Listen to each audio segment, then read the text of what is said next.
everyone ever feel like overwhelmed, like just totally drowning in a sea of tiny tasks? Oh, absolutely. You know what I mean? Those little things Yeah. that should take just a minute or two. Right. Right. But then somehow they end up hijacking your whole day. Yeah, it's like the paradox of productivity. Sometimes those smallest things, Yes, they hold us back the most. exactly. And that is exactly what we're diving into today. That's the topic of this deep dive, the 2-minute rule. And wow, you guys have sent in a ton of stuff. Articles, podcast notes, books, you name it. Yeah, lots to unpack. It seems like everyone's ready to like banish procrastination, you know? For sure. Supercharge productivity. And we're starting with this, I gotta say, this deceptively simple technique. Yeah, and it is deceptive.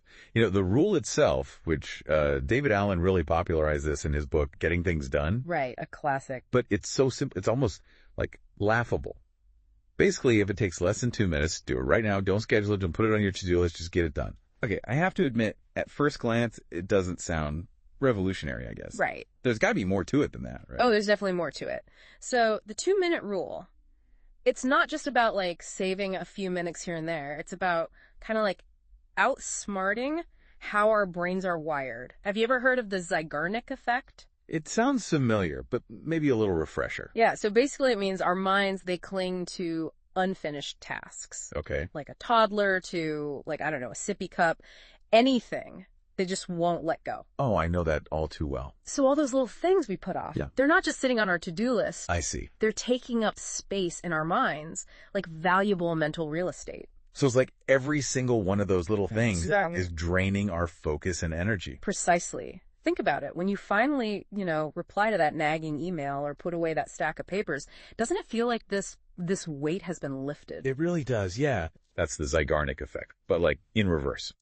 So this 2-minute rule, it helps clear those mental cobwebs and frees up like our brain power for the things that truly matter. That makes a lot of sense, like clearing out your mental inbox or something.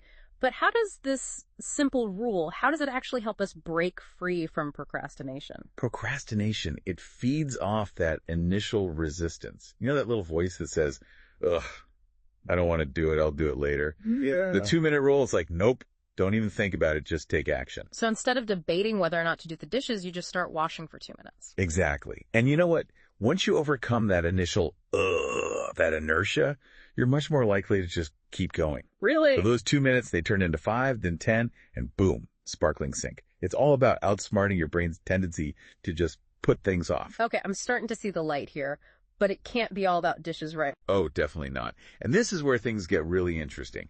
This rule isn't just about those one-off tasks. It can be like the foundation for building, like powerful habits. I feel like I've read about that. Oh, yeah. I think it was James Clear, the Atomic Habits guy. He talks about it a lot, yeah. He does. Yeah. Didn't he call it habit stacking or something like that? Yes, exactly.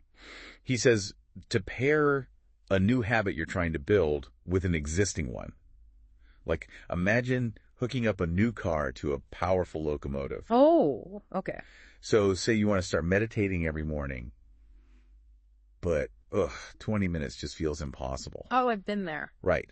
So instead of focusing on the whole meditation session, you just tell yourself, after I brush my teeth, I'll meditate for 2 minutes. Oh, I like that. You see how that works? Yeah. You're using something you already do, brushing your teeth, to trigger the new habit. And 2 minutes of meditation sounds a lot less intimidating than 20. Right. It makes the whole thing way more manageable. And who knows, maybe you'll end up meditating longer on some days. That's true. That's true. You never know.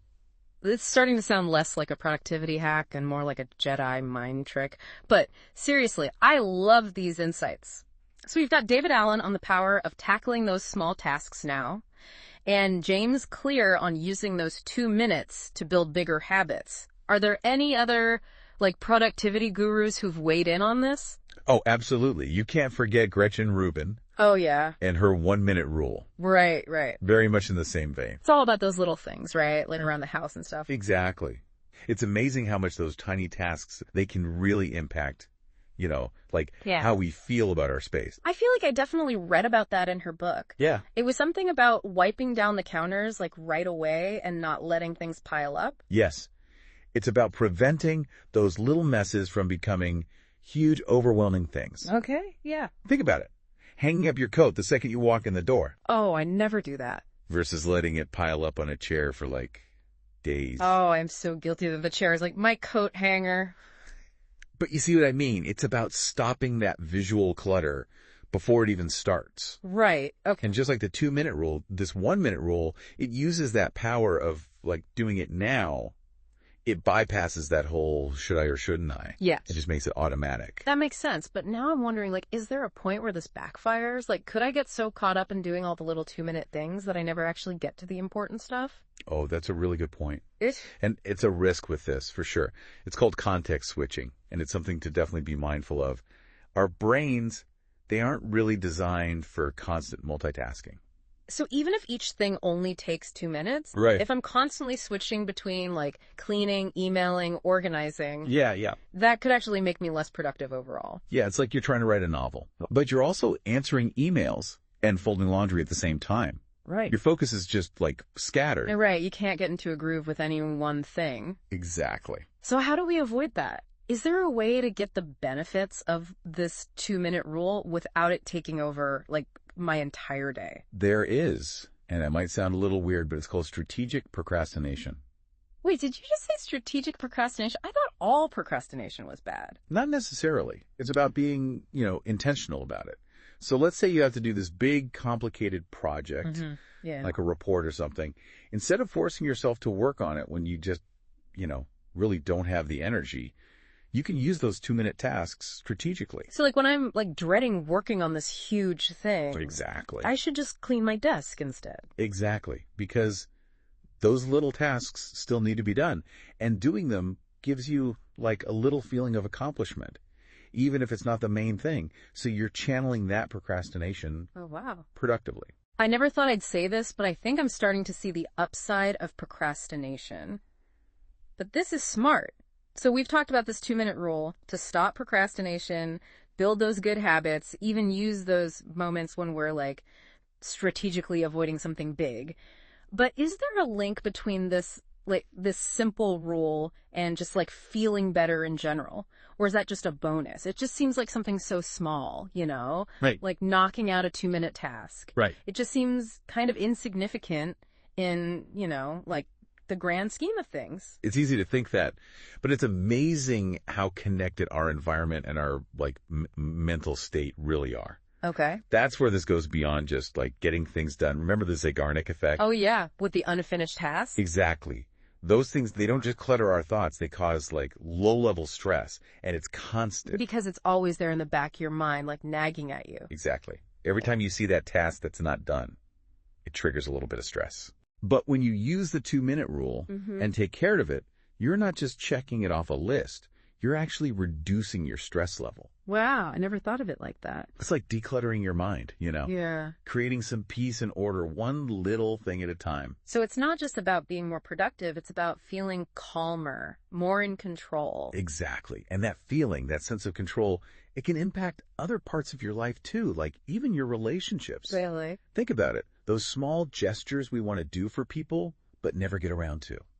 Like sending a thank you or calling a friend you haven't talked to in a while. Yeah, those little things that we put off because they seem so small. Right. And so often those things take like a minute or two. That's true. So if you apply this rule to your relationships, you can really strengthen them. Without a huge change in your schedule. Exactly. This has been amazing, this whole conversation. We went from a simple productivity hack to like the Zeigarnik effect to habits, procrastination. I mean, even how we feel in our relationships. It's all connected. So to wrap up this deep dive into the 2-minute rule, what's the one thing you hope everyone listening takes away from this? This rule, it's more than a time management trick. It's a way to understand your own brain, how to beat procrastination, and honestly, how to design a life that's not just productive, but calmer and more connected. It really is. It's a good reminder that sometimes the smallest changes can make the biggest difference. So for everyone listening, think about the 2-minute tasks in your life that, if you did them consistently, would have a positive impact on your work, your well-being, even your relationships. Until next time, remember, you got this.